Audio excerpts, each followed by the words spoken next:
입니다.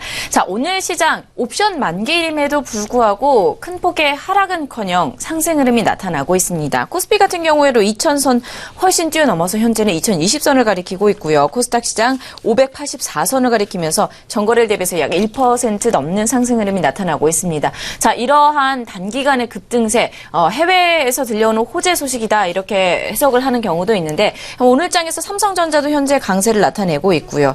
전반적으로 오늘 시장이 이렇게 호조세를 나타내는 데서 좀 분석을 해주실까요? 그렇죠. 이 반등이 어떤 성격의 반등인지에 대한 기본적인 윤곽을 잡아놔야 된다는 말씀을 드렸는데요. 지금 어제 그제 급등했던 것과 또 다른 어떤 모습이 발견된다는 거죠. 일단 그 배경은 가장 큰 것은 앞서 모두에서 말씀드렸던 유럽발 호재입니다. 두 가지가 있었죠. ECB의 통화정책표 오늘 저녁에 있습니다. 자산 매입이 사실은 매월 800억 유로만큼을 현재 국채 및 또 현재 유럽 ECB는 회사채를 또 매입을 하죠. 그래서 3월 달에 종료가 되는데 그것을 6개월 더 연장을 해서 9월 달까지 자산 매입을 하겠다. 이런 정책이 나올 수가 크다는 거죠. 그 기대가 컸던 것이 가장 결정적이었고요.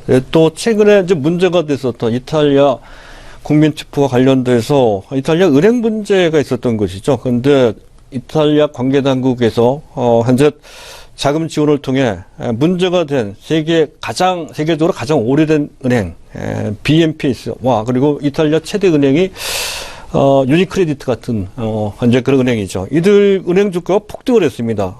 BNPS가 11% 가깝게 또 유니크레디트가 9.4%나 그 대형주가 현재 급등을 했다는 그런 분위기가 나올 정도로 전반적으로 아주 우호적인 기대가 큰 그런 분위기가 만들어진 것이 오늘 우리 증시에 가장 직접적인 심리적 배경으로 작용되는 것이다 이렇게 판단이 됩니다. 물론 기본적으로 트럼프 효과가 있었고요. 또 한 가지 기술적으로 봤을 때 오늘 코드러플 즉 옵션 선물 동시 만기 이라는 것, 그리고 코스닥 같은 경우는 낙폭과대라는 것, 시장 분위기만 나쁘지 않으면 그 자체로 어느 정도 기술적 반등이라도 나올 수 있는 그러한 정도의 위치였었다는 것, 이런 것들이 이제 배경이 된다는 건데, 여기서 우리가 한 가지 특기해서 봐야 될 것은 지금 현재 지수가 꽤 많이 올라와 있는 상태입니다. 미국의 대표적인 케이스도 유럽도 마찬가지입니다. 보통 어떤 정책 효과가 나올 때는 위치가 낮을수록 그 반전 효과가 훨씬 더 크게 나타납니다. 많이 올라간 상태에서 이미 알고 있는 정책이 호재로 작용됐다는 것은 조금 다른 면으로 해석이 된다는 것이죠. 그 점은 여기서 찾아볼 수 있을 것 같습니다. 최근 들어 일종의 역설적인 상황인데요.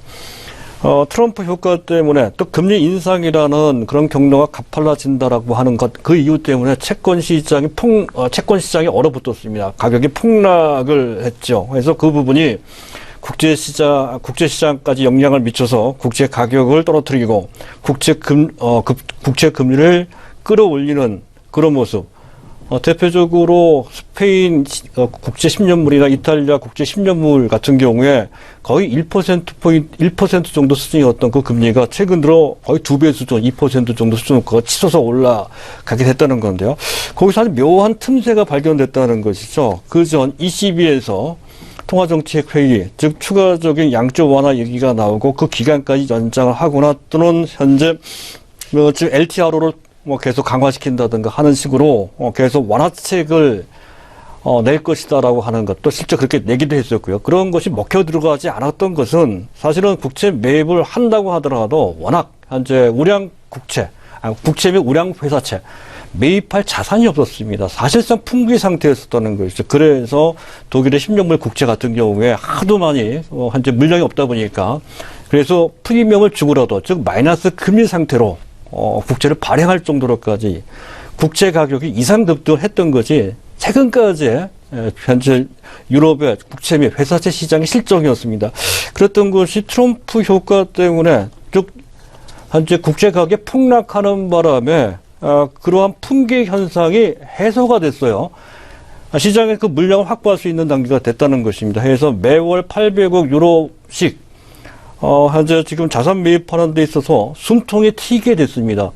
그에 따른 실효적인 성과가 나올 수 있는 그런 상태가 됐다는 거죠. 아마 이 부분과 관련돼서 실효적인 현재 지금 부양책에 대한 효과를 기대할 수 있는 상황이 됐다는 것으로 그렇게 해석된 측면이 상당히 높다. 거기에다가 트럼프 정책과 어느 정도 맞아떨어지는 사실은 반대 방향이죠. 한쪽은 긴축모드, 금리가 올라가는 쪽이니까요. 이쪽은 여전히 금리를 내리려고 하는 또 자산을 계속 매입하는 방식으로 확장 모드입니다. 전혀 다른 그런 정책 방향을 보이고 있는 상태인데 엇박자임에도 불구하고 묘하게 조화를 이루는 그러한 상태가 됐다는 것이 핵심으로 작용되는 것 같습니다. 하지만 이것이 지속 가능한 것인지에 대한 여부는 아직은 불투명합니다. 전체를 봤을 때 아주 오래 지속되지는 않을 것으로 판단됩니다. 하지만 적어도 어느 정도 기간 동안은 이러한 묘한 현재 좀 부종합의 조화라고 하죠. 그러한 조화가 시장을 견인할 소지가 높다는 관점으로 봐야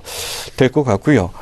그리고 또 한 가지 현재 2014년, 2015년 당시 우리 증시에도 어느 정도 동참한 측면이 있습니다. 그 당시에 선진국 증시, 미국 증시를 중심으로 해서 후진국, 신흥국까지 그 랠리에 동참하는 전 세계 유동성 장세가 아주 화려하게 펼쳐졌죠. 유일하게 동참하지 못한 섹터는 코스피였습니다. 코스닥은 당시에 동참을 했죠. 이제 그러한 흐름과 지금 흐름이 우리 시장 판도 측면에서 다소 다른 면이 있습니다만은 글로벌 전체로 봤을 때 상당히 좀 닮아 있다라고 하는 평가인데요. 하지만 공통점은 그렇게 많지 않고요. 차이점이 훨씬 더 많은 것 같습니다. 외형상으로 봤을 때는 지수 흐름이 좀 비슷하다 하는 것. 그리고 현재 이 랠리는 미국을 중심으로 해서 정책에 기반을 두고 있다는 것, 정책에 의존해서 기대 심리로 올라간 측면, 거기에는 상당한 선진국 증시에는 짧게나마 유동성세가 또 다시 재현되고 있습니다. 이런 것은 상당히 닮아 있다는 건데, 또 엔저가 진행되고 있는 것도 상당히 닮아 있죠. 그 당시 상당히 가파르게 엔저가 진행이 됐었거든요. 그런 것이 닮아 있다는 건데요. 하지만 차이점이 또 훨씬 더 크다는 것입니다. 일단 당시는 저금리에다가 또 양적 완화가 계속 확대되는 그런 분위기였습니다. 지금 그 반대죠. 오히려 미국을 본다면 긴축 모드입니다. 금리는 올라가고 유동성은 수축되는 이제 그런 그런 점에서 근본적인 차이가 있다 하는 것이고요. 그리고 그 당시에는 전 세계 증시는 전방위적 그러니까 좀 선진국, 신흥국 다 같이 올라가고요. 같은 시장 내에서 오면 대형주, 중소형주, 성장주, 가치주 다 같이 올라가는 그런 모습으로 이제 진행이 됐습니다. 현재 그런데 지금은 그렇지 않다는 거죠. 선진국과 신흥국 차이가 있고요. 또 증시, 증권시장과 채권시장이 다릅니다. 그 당시엔 채권시장도 같이 올라갔습니다. 지금은 채권시장은 오히려 폭락하는 그런 모습까지 나왔었다는 것이고요. 그리고 지금은 미국도 마찬가지입니다. 유럽도 마찬가지죠. 현재 앞서 말씀드렸던 것처럼 소재, 산업재, 그리고 기본적으로 금융주가 들어갑니다. 전통 산업이 시장을 주도하고 있다는 것이죠. 그 전에는 다 같이 올라가되 조금이라도 성장적 섹터가 앞서 나가는 그런 모습이었다는 것. 우리 시장으로 봤을 때 당시 코스피는 주춤거렸지만 현재 코스닥이 그 흐름에 동참하는 모습을 보였었다는 것이죠. 그런 차이가 있다는 것이고요.